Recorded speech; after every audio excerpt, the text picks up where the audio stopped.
Jadi hari ini kita membahas tentang doa keselamatan, ya, tentang doa keselamatan. Bu, saya izin sholat asar, Bu. Iya, monggo silakan. Sholat asar, Mbak di mana? Di Papua. Ya. Oh, iya, monggo silakan, boleh. Jadi doa keselamatan itu jadi Rabbana la tu'akhidna in nasina au akhtana. Rabbana wa la tahmil 'alaina isran kama hamaltahu 'alal ladzina min qablina. Rabbana wa la tuhammilna ma la taqata lana bih. Wa'fu 'anna waghfir lana warhamna anta maulana fansurna 'alal qaumil kafirin. Ya Allah, jangan siksa kami karena kami lupa atau bersalah. Ya Allah, jangan bebankan pada kami beban berat seperti Engkau bebankan kepada orang-orang sebelum kami. Ya Allah, jangan Kau pikulkan pada kami apa yang tidak sanggup kami pikul. Ampunilah kami ya Allah, maafkanlah kami ya Allah, rahmatilah kami ya Allah. Kaulah penolong kami, maka tolonglah kami dalam mengalahkan orang-orang kafir. Ya, doa ini sangat baik. Sudah pada hafal belum doa ini? Ya, jadi sangat bagus dibaca. Doa keselamatan, doa agar kita dimudahkan segala urusan, agar kita tidak diberi beban yang berat, ya. Kalau kita ingat cerita sahabat-sahabat Rasulullah Shallallahu Alaihi Wasallam waktu dulu itu bebannya sangat berat, seperti Bilal misalnya, ya. Bilal waktu itu sebagai budak dan oleh majikannya itu dijemur di terik matahari, ya. Jadi kalau di Mekah siang bolong itu kan panas banget di atas gurun pasir yang sangat panas, ya. Gurun pasir itu sangat panas. Kemudian dibaringkan, lalu diletakkan batu besar di dadanya.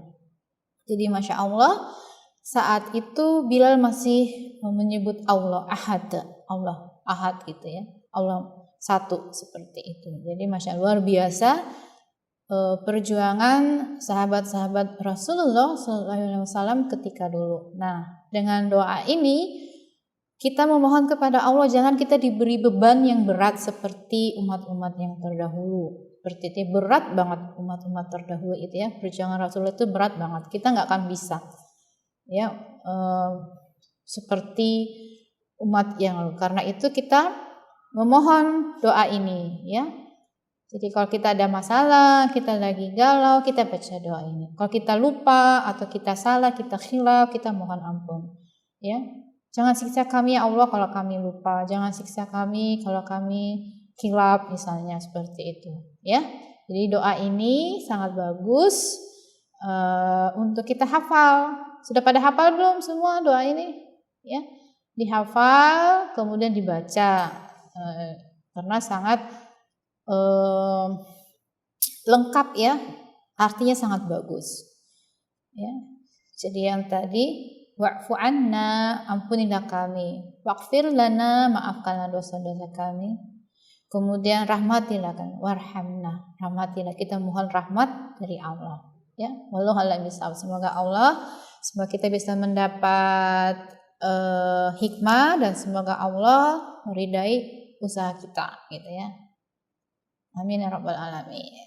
Baik, saya lanjutkan kuliahnya. Sekarang kita membahas tentang materi yang ketiga. Materi ketiga itu, jadi kita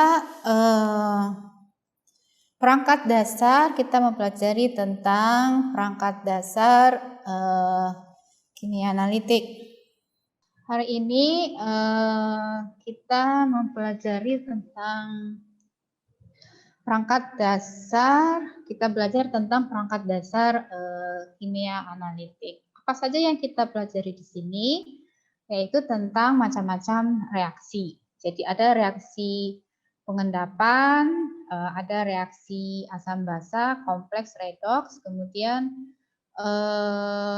kita juga nanti melakukan suatu perhitungan review stoichiometry dengan reaksi lebih dari satu, kemudian peralatan dasar dan instrumentasi. Sebenarnya untuk semua analisis ya, tapi kita bisa fokuskan khusus untuk analisis minyak atsiri misalnya. Kemudian tentang pembuatan larutan. Oke, sekarang kita lihat tentang reaksi. Kita kembali dulu belajar. Mungkin di semester 1 kalian sudah belajar tentang reaksi-reaksi kimia. Ini sekarang yang gampang dulu, reaksi asam basa. Ya, jadi ini asam, kalau kita reaksikan dengan basa, kita simbolkan di sini asamnya adalah Ha, kemudian basanya B, kemudian nanti akan terbentuk garam, ya akan terbentuk garam, Hb, kemudian ya bisa seperti itu, kemudian ada sisa garamnya. Jadi terbentuk 2 garam tergantung dari B-nya dan siapa. Ya, kalau misalnya kita reaksikan HCl dengan sebenarnya bukan mereaksikan ya, jadi HCl kita larutkan dalam air, maka nanti HCl itu adalah asam kuat atau asam lemah? Ada yang bisa menjawab? HCl Kuat. Kuat, Bu. Asam kuat. Oke, jadi HCl itu asam kuat. Sebentar saya lupa, nanti saya lupa ininya.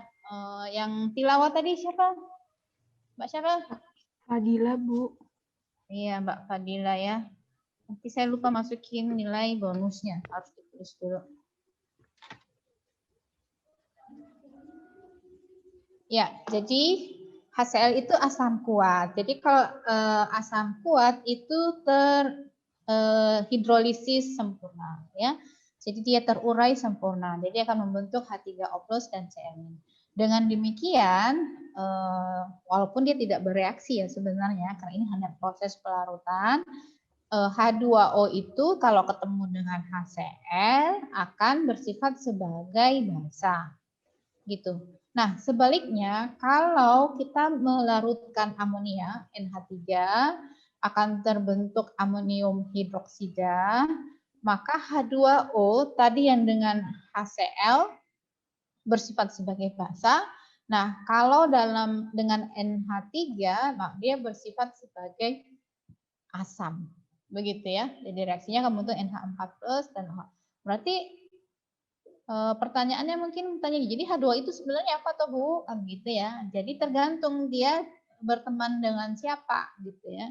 Jadi dia kalau berteman dengan HCl maka dia bersifat sebagai basa. Kalau dia berteman atau bereaksi berinteraksi ya, proses pelarutan dengan amonia maka dia bersifat sebagai asam. Contoh lain, kalau ini sudah jelas ya, HCl kita reaksikan dengan amonia, maka dia sudah jelas reaksinya akan membentuk NH4+ sebagai asam konjugatnya, kemudian membentuk dengan Cl-. Nah, kita ketahui asam sulfat itu asam kuat atau asam lemah? Asam sulfat? Asam sulfat apa, Mbak? Asam kuat. Asam kuat. Asam nitrat?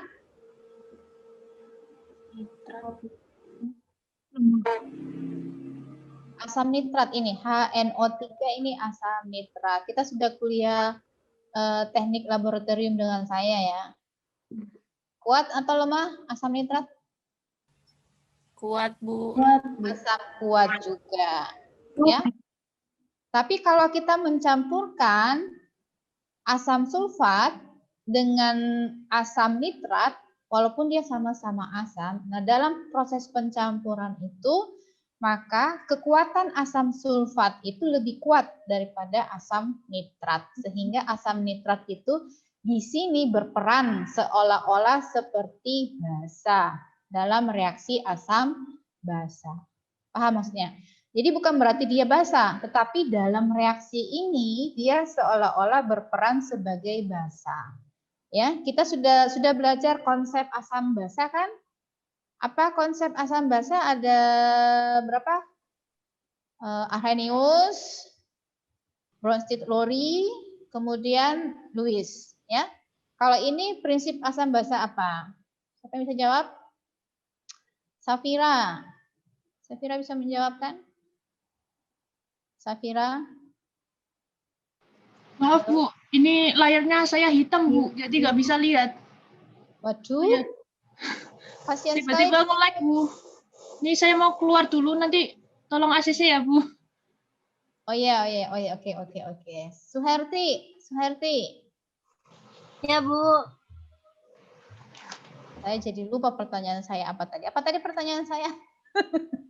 Itu termasuk jenis asam apa? Iya. Jadi kan tadi asam sulfat asam kuat, asam nitrat itu asam kuat. Tetapi dalam reaksi ini ya asam sulfat dan asam nitrat itu bersifat tadi teori asam basa. Nah, ini teori asam basa apa? Lewis. Lewis, benar nggak? Apa teorinya kalau Lewis? Kalau Kan ada Arrhenius, ada Bronsted Lowry, ada Lewis. Ini teori apa nih? Kalau yang pakai HH plus ini? yang donor proton kan, Bu? Ini coba reaksinya, bisa dilihat nggak reaksinya? H2SO4 tambah NO3 menjadi H2NO3 plus tambah HS4-. Yang ada asam konjugasi, basa konjugasi itu siapa? Lowry bukan Bu? Lowry. Bronsted Lowry. Ya. Bu. Iya, jadi Bronsted Lowry. Teori Bronsted Lowry. Jadi kalau asam itu adalah donor proton, kan begitu ya?